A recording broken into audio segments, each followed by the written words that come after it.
Hello, everybody. Thank you very much for coming. Today's is about new director Naomi Waring, who we're going to meet in a moment. And then we're going to go on and get into the inside story of commissioning a fantastic charity film with Ricky, John and Lucretia.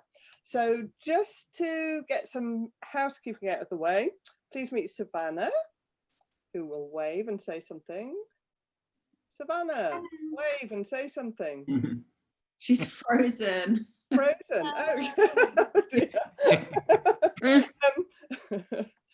Savannah's going to look. My is rubbish. I'm not sure. Okay, well, Savannah, when she's got a better connection, she'll be putting things into chat. Everyone's welcome to talk all the time in chat. Savannah's always going to be there and listening into what people are saying and looking after any questions. We're taking a different approach today, which is because Zoom is so laggy with videos, we're going to ask people to load the main videos into their browsers so that you can play from the browser. So we're going to try this as an experiment because I think everyone should have a much better experience. So Savannah will post the URL when the time is right. Right, thank you very much. So Naomi, hello. Hi, thanks for having me. It's really a privilege to be here. So yeah, I'm excited. Well, it's a massive, massive pleasure to have you. You put in a great video to Shiny, which got shown to the industry network and they really loved it. So here you are, you're doing this on some other things with us. So first of all, would you tell us about you as a filmmaker? Tell us, give us a potted history of you.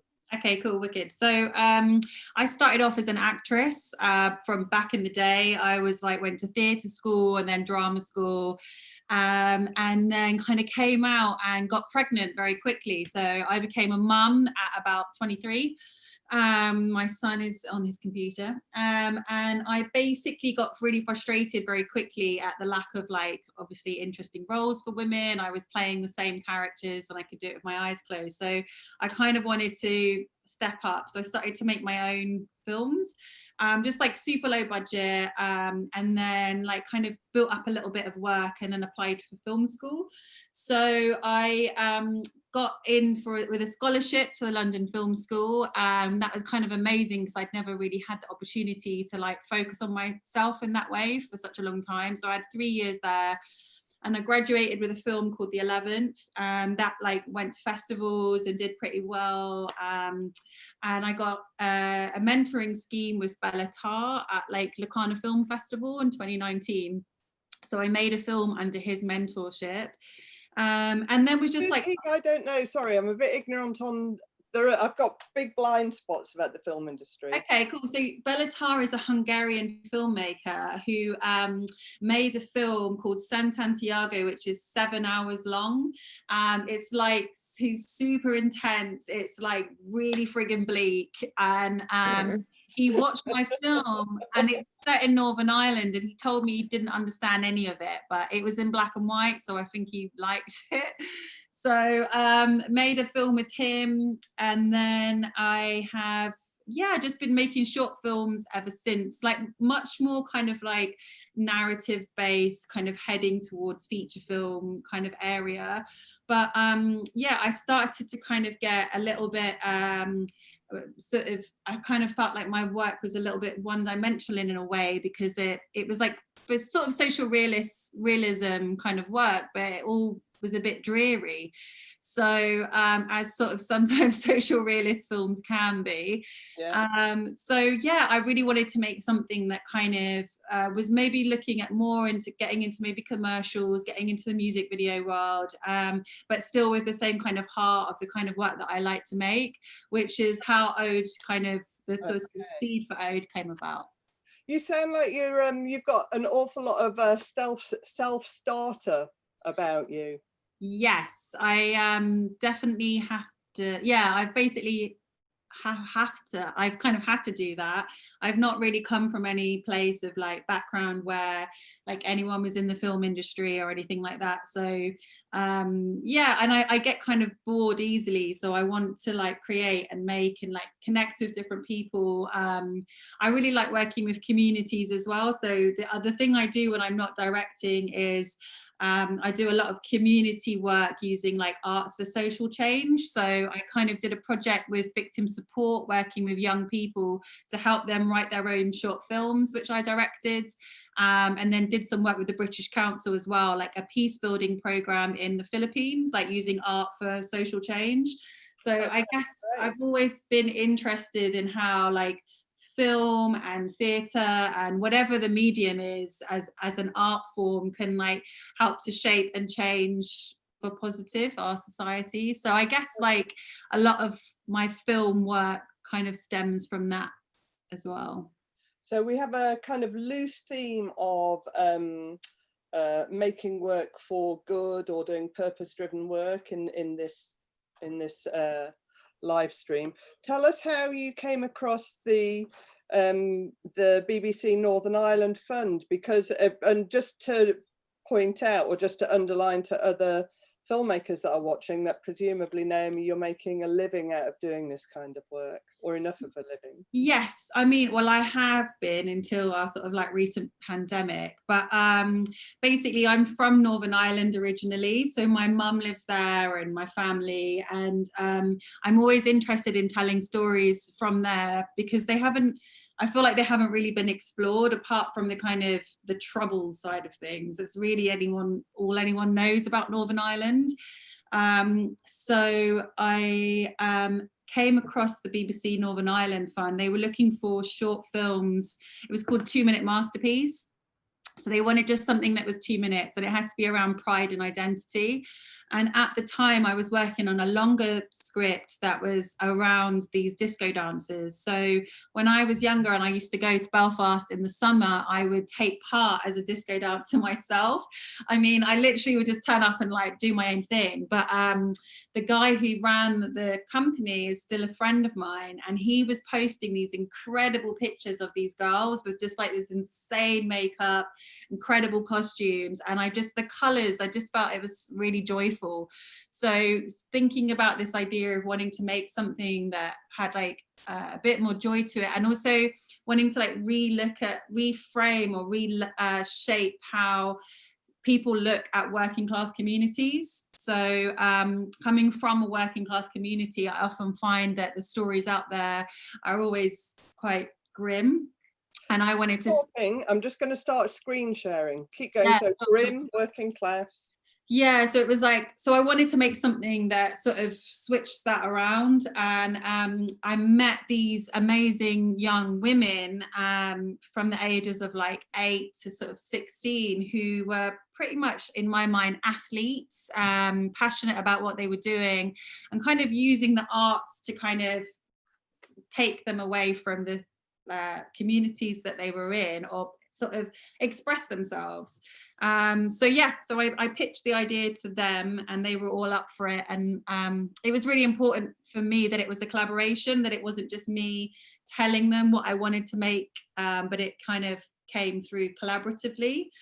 So I obviously had an idea and I had images in my head, but I wanted it to be shaped by their own words. Naomi, we're going to have to start it now. Great, brilliant. Thank you so much. That's fab. That's great, learning all those extra bits about it. So as people can see in their screen, on their screen, that's the title of the piece. Start watching it in your browser now, because we're just going to have however long it is of silence while you all go off onto your browsers and watch it. It's 3 minutes 24. Off you go.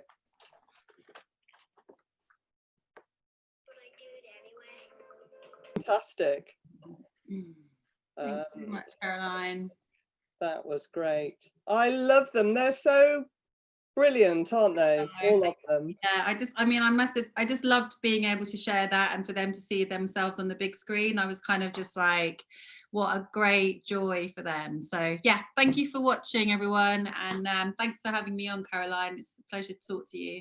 Fantastic. Please hang about, because after this next bit, we'll have another set of questions. And if anyone wants to put any questions for Naomi into chat, you're very, very welcome.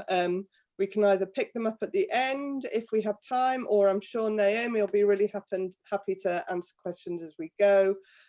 So thanks. See you in a moment. So now over to Lucretia, John and Ricky. Would you like to each say hello and just a very quick who you are? Lucretia, ladies first. Yeah. John first. John no, ladies first. Hi, I'm Lucrecia, and I was the director for Locked Down and Out with the guys at the gate with John and Rick. Hi, I'm John. And Ricky too. We're an ad creative team who kind of came up with the idea, I guess, and wrote the kind of loose script. And we work at the gate. Yeah, I'm Ricky, and me and John are the copyright and art director. And then we obviously came together, but then Lucretia came in and really made it her own, which was great. Yeah. Oh, thank you. So I think thank you very much, all three of you, for making the time to come today and come and explore and explain what was going on. It's such a brilliant film, and I'm so glad that we're doing this, because it's a really interesting story as well. I think, first of all, if I share the brief, if I do a share screen with the brief, John and Ricky, and then you can explain perhaps while I'm doing that where it came from, who the actual clients were, how they gave you the brief in the first place. Yeah, so I mean, this wasn't a formal brief as such. It actually was quite an organic thing where Ricky and I basically had seen stories about how abuse during lockdown was on the rise, and in particular how LGBTQ abuse had more than doubled since lockdown started. And then we kind of, obviously, as members of the queer community ourselves, we kind of were shocked by that. But then this was also happening in parallel to a lot of coverage of charities in general struggling to raise money because they were deemed as kind of superfluous to the kind of the COVID pandemic. And in particular, LGBTQ charities were struggling because so much of their fundraising comes from Pride events, which were obviously being cancelled left, right, and centre. So this all started back in April, I want to say, maybe May. And the place where we found the research was from the LGBT Foundation charity. We used to work in Manchester before coming to London, and we had done fundraising with LGBT Foundation before, so that's how we came to them. Yeah, and they had also seen a project that we had done before, which was all about LGBTQ youth suicide. So we obviously that they liked that project, so we kind of had a kind of a means of demonstrating that we were legit. So when we approached them saying that we had this idea, they were kind of warm to it, and yeah, basically we kind of all percolated in our brains, and we kind of came up with this initial nugget of an idea. And basically once the client agreed to it and liked kind of the vision of where we were going and the message, we obviously came to the slight hiccup of how the hell are you going to make it? Particularly because we were in the height of a pandemic, and yeah, basically there were a lot more questions than there were answers at that point. So you could be a family at that point, never mind get other people in a room to film something. Yeah. And can I just point out as well that as a creative team, usually you're not working this way around, are you? Usually it's a charity or a brand who's coming to you and saying, I want you to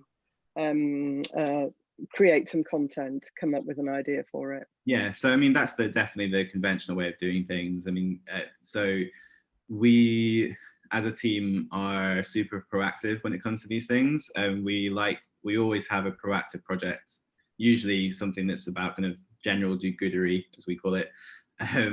We always have something going because there's only so much kind of toilet roll, hemorrhoid cream, and crisps and stuff that you can sell. it comes to a point where you have to or want to do something good. And we tend to do LGBTQ specific things. We kind of jokingly call it like the gay agenda, because there are actually not that many kind of queer creative teams really in advertising. So we are trying to have our perspective and the things that we care about represented in the industry. And kind of a footnote to that is that obviously advertising does tend to go into slightly performative support of minorities, and they're usually made by straight cisgender creatives. So we think it's important that we try and do that just to try and add some authenticity.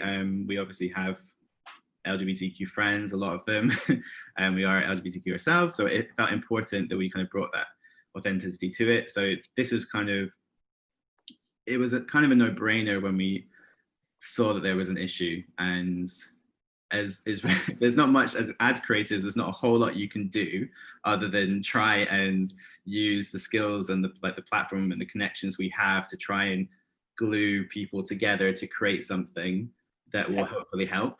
And that's what happened here. It's fantastic. So one of the things here that I'd like to pick up in the brief. So at this initial brief, we have familiar sight, teenage girl putting on a makeup. It's in reverse. It's going in reverse. It's going in reverse. Then there's a bit of a reveal that she's more like a teenage boy, less confident. Then there's a knock on the door, muffled father's voice, Oliver, and then. So that's a really neat, clear idea. Let's go and have a look at what happened with Lucretia's treatment. And while I'm getting that up, tell me how you came across Lucretia, and let's move over to Lucretia and you start telling us about why you did your treatment the way that you did. Okay, well, so someone that I was speaking to suggested that we speak to Friends, the production company, and because they thought that the person that they knew at Friend would be interested, and that person was Luke, the producer. And basically we just kind of had a conversation about what the vision of this project was and asking whether they would be interested. And Luke said that he knew someone that might be interested, and enter Lucretia. Oh, is it Lucretia? I'm so sorry. Anyway, Lucretia, to you. Yeah, no, but lots of people say Lucretia, and it's fine. It's the English version of my name, which is great. So yeah, I came across with the script. Luke basically shared this brief, and it was a great opportunity because the cause was so important and so relevant. And there was something very interesting from a directing point of view to really take the idea to another level. I think there was a lot of creative scope. So when I read the brief, the first thing that I thought was, obviously it was really impactful and it had a true substantial meaning behind it. But from a technical point of view, going in reverse and then stopping the reverse to when at that time was the dad walking in and calling Oliver in the bedroom, I thought that the sort of technique of going backwards could be a bit tricky to or a bit confusing to stop the backwards moment and then play it forwards, if that makes sense. So the film at the beginning was all going backwards. She was taking her makeup off, but then we're in real time when the dad walks in. So I pointed this out to the guys, and the guys were like, "Oh yeah, no, you're right." So so based on basically the idea that she was putting her makeup on and feeling very confident and happy and bubbly, I based myself on kind of that feeling and just rework a little bit the script to be more, to not use backwards kind of technique and make it more of a sequence. Lucretia, shall I keep going through as you're talking? Shall I just sort of move down this treatment? Okay. Yeah, definitely. Okay, sorry.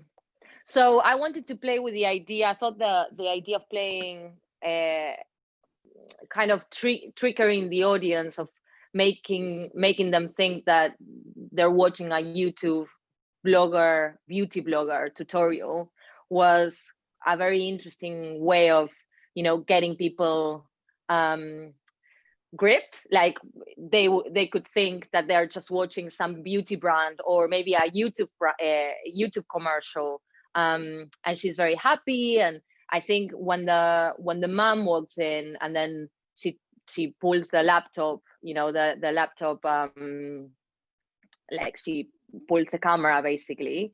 I thought that was like a very unexpected moment, because you start watching the film and obviously it's graded and it's lit in a way purposely not filmic, not cinematic, to make you feel that you're just watching a YouTube tutorial. And suddenly when the mom walks in and she pulls the camera and closes the laptop, you know, it's that kind of very unexpected moment that maybe you don't get that much when you're working in a charity advert territory. You know, everything is slightly more handed to you and there's not too many twists. So yeah, so I wrote the script and the guys really liked it, and it really grew from there basically. And I thought it was, you know, it was really great to separate the two films. So the first film was very, you know, positive, very, very bubbly, showing how happy she was being her true self.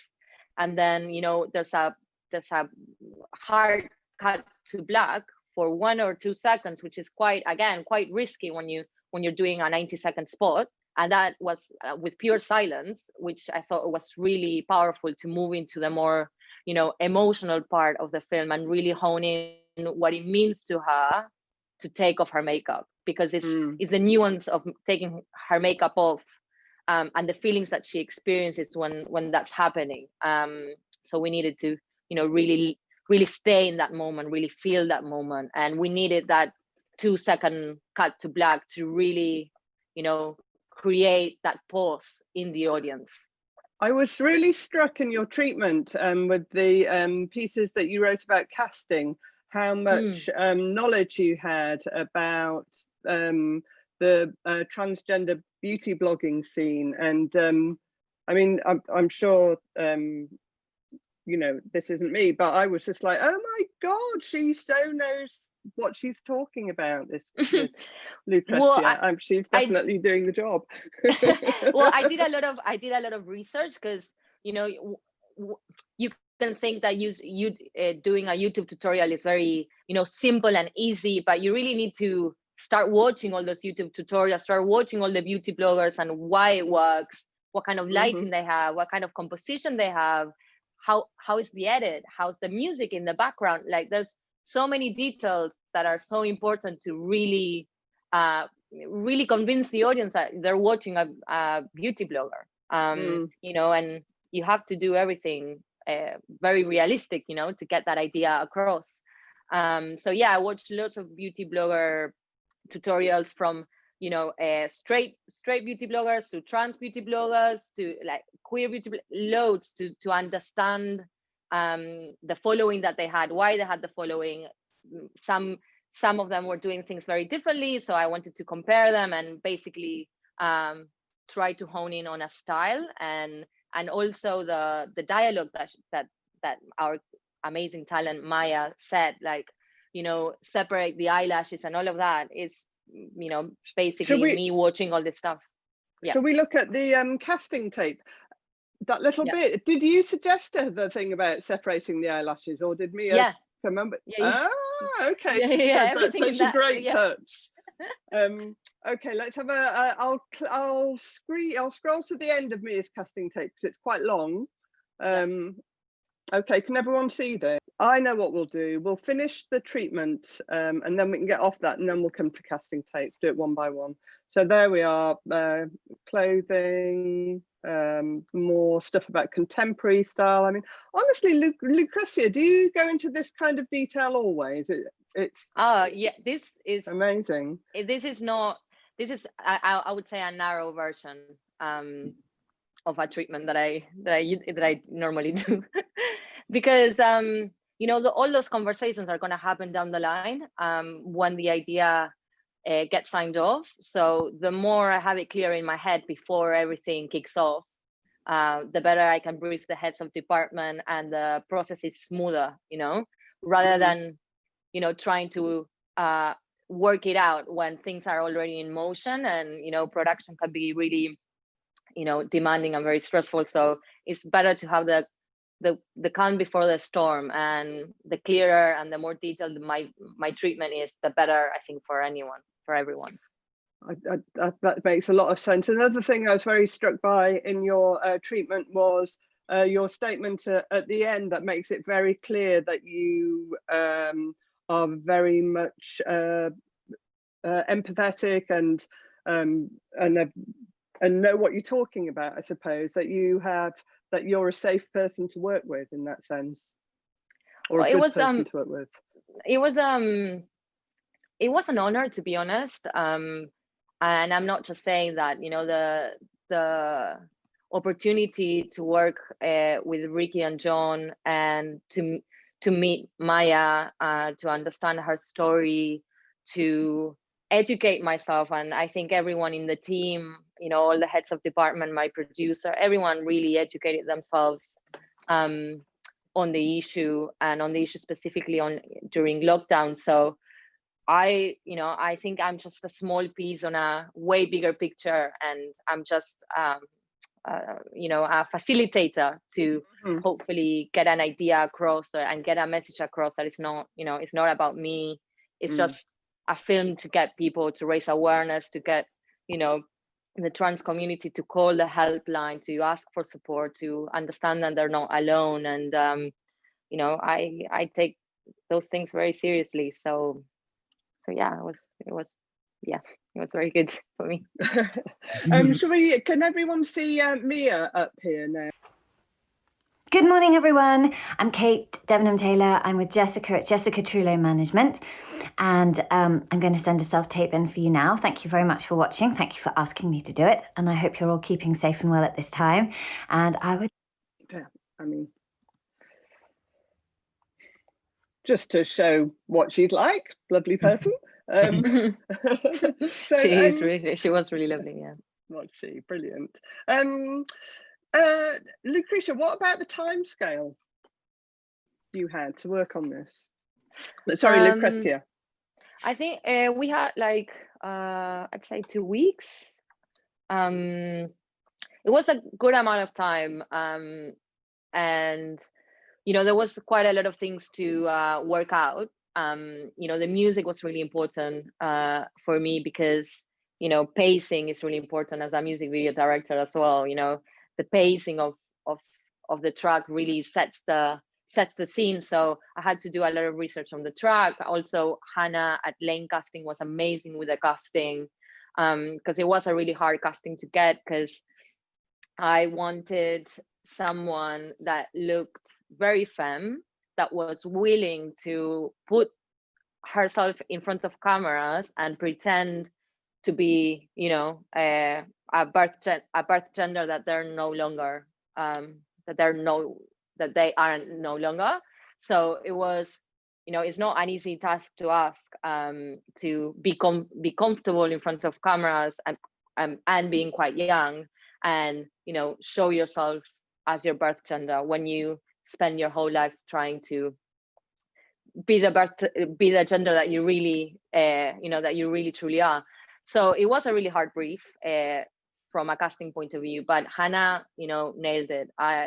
We had a few options, and then Maya was so amazing in both emotion parts of the film. So the blogger part, you really believed her. You really believed that she was a blogger, that she cared about makeup. And then the emotional part, the journey, the pain, you really felt it, and it didn't feel over the top. It didn't feel theatrical. It felt real, and that was priceless. So I think, yeah, everyone worked really hard. The guys at the gate were amazing to get really fast, approvals and everything.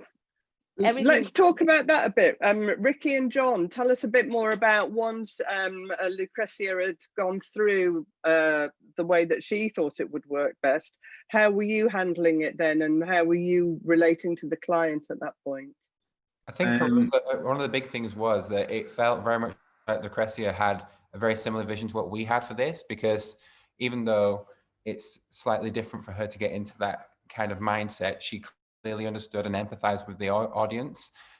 So we were quite surprised with how well the revised script came through.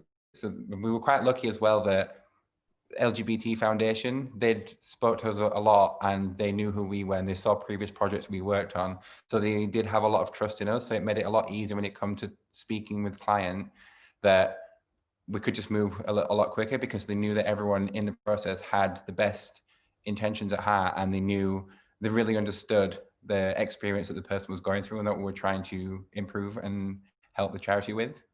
Yeah, I think on that note, it's like I think everyone involved felt safe, and it was important that everyone was on the same page and we didn't have people trying to feed in that didn't really understand what we were trying to do and the kind of delicacies you had to handle. And luckily from the agency perspective, we're trusted enough to kind of, on these kind of projects, to handle them, because we know what we're doing, and in this instance we're more familiar with the subject matter and we understand what we have to watch out for. And it's kind of it's an interesting balance, because it's not just about the creativity and the execution of it, it's also very much about what you are actually doing and the implications of what you're doing.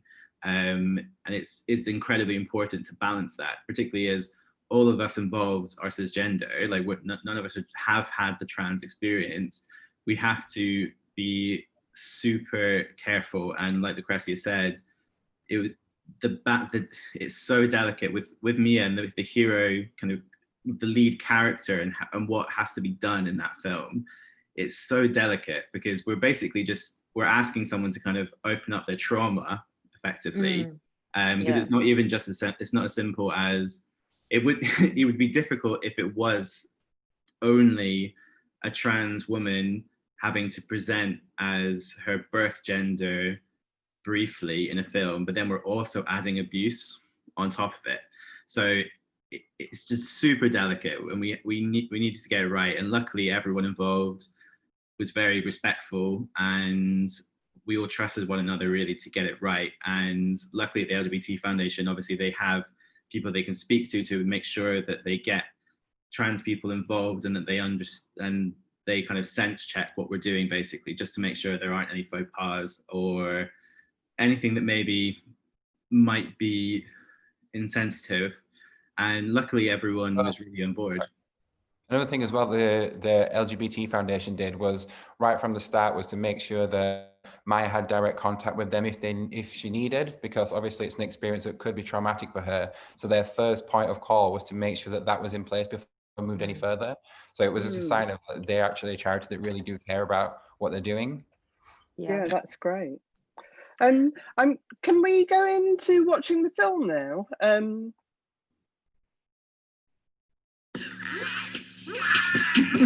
Thank you. Okay. Someone is watching my other video. I want to say about Maya. She has been taking hormone suppressants since she was 12, which meant that her masculinity never developed. So we had to, for example, lower the pitch of her voice, because her voice was never a man's voice. So in the post, we had to lower the pitch. In the grade, I had to really make because when she had the cap on, when she removes the wig, which is fake, obviously. I mean, her normal hair, it was always there. So we just put a wig on the floor and made it look like it was her hair. But when she was wearing that nude cap, she looked so beautiful. She looked like a ballerina. So I had to, in the grade, purposely with Richard Gere on A Black Kite, purposely like make her skin more desaturated, make her like have a bit more red in her in under her eyes, like all this, make her skin pores a bit more, all these things to try and show what we were trying to show, because it was quite a problem for us. We were like, how are we gonna get that transition visually when she doesn't look like that? So yeah, so anyway, it's interesting to see when you see the film that that when she has the 3-mirror way and she's looking at herself, she we did quite a lot of work on her face to make her look a bit more masculine, basically. I love the edit as well. I think the way you constructed it was very powerful. Yeah, that's Meg Thorne. She's an amazing editor. I'm very lucky. Yeah. So Ricky and John, what did the clients think of it, and how did you all feel about it? I saw it first in the David reviews because it got pick of the day there, but I was seeing it all over the place. People loved that film, didn't they? Yeah, I think it was, thankfully, I think people really responded to it. I mean, both in the industry and kind of in the real world. I had friends messaging me saying that they were crying at it and who aren't in the industry. And I think it was really great, I think, to have people really get it, understand what we were trying to do, really like it, feel warm towards it, and from a communication perspective, understand what we're saying and why we're saying it, the importance of that, because obviously we're trying to raise money, we're trying to raise awareness, and the clients were over the moon. I think what they really appreciated was that we were all approaching this from I think it's something that Lucrecia has kind of said very early on when we were chatting with her back in April, was that why should a charity film look like a charity film? Like, why does it have to, like, why can't it have a premium quality to it? Why can't it be filmic? Why can't it really take you on a journey and tell a story, and not in the kind of gritty, especially because we were very conscious that we're doing an ad about abuse, which we've probably seen over our lifetimes. You see so many films that do that, with varying degrees of success, but there are tropes that you go into, and it's hard to be real and delve into kind of the reality of abuse, but not go into kind of what's the word? It's kind of like not kind of not go grotesque, I guess, not go grotesque, not go too over the top, not be invasive or be traumatic or triggering, or like, there's so many things to be careful with. And I think the client were really appreciative that we tried our best to deal with that delicately and creatively. And from a kind of effectiveness perspective, their main issue was that they didn't, because the LGBTQ abuse was doubling during lockdown and they were having to furlough people, there just weren't enough people to answer the phone calls for all these people that needed help. So our main fundraising goal was to raise money so they could answer more phone calls. And luckily, so far, it's raised enough money to kind of, I think it's like 400 extra hours of helpline. Which is awesome, and like it's only going to continue because unfortunately we're still in lockdown. I promised, I'm really sorry to be rushing you on this because all of this is so great, but I did promise people that we would do a very quick explanation of how to get more charity film commissions if that's the kind of thing that you as a filmmaker want to do. Do you think that a filmmaker could go to a charity in the way that you went to LGBT Foundation and say, I do this, I really care about this issue, I donate to your charity or whatever? Do you think people can do that? 100% you can definitely do that, because I think a lot of the times the reason that LGBT Foundation was so happy with this project is they've never had this kind of film before, and it really succinctly told people what they did and the benefit of that charity. And a lot of charities don't ever get that experience because they don't ever end up making enough money to then hire an ad agency, for example. to then create these films for them. So if you are a filmmaker who can do things on a bit of a lower budget, for example, and then go to a smaller charity and really help them tell those kind of stories to a wider audience, it would really beneficial. So I would recommend it really to smaller charities, especially because they'll appreciate your time so much more as well. Yeah, and on that note, I would say the key thing there probably is smaller charities, because if any of us have worked with charities before, they can get so bureaucratic, and you're dealing with so many layers of either civil servants or they're just, as people that are forever trying to hassle and hustle charities into doing proactive work, you can very quickly get stuck because they've actually signed contracts with X agency and then they don't want to break out of that and they can't contradict this kind of obligation, or they have a roster of things that it's incredibly difficult. But that may be more of an ad agency creative block. If you were a director and you were going straight to them, that might be far easier for you, and far easier for them to agree to, because then it's not a conflict of interest in the same way. But yeah, it's definitely possible. Thank you very much. I'm going to take everyone into breakout rooms now. For people who aren't familiar with the breakout rooms, they're a lot of fun on the whole. I'm going to randomly put people into breakout rooms of maybe, I don't know, 8 people or so. You'll see a little link to join in. Just chat. If you really hate it, press leave, and then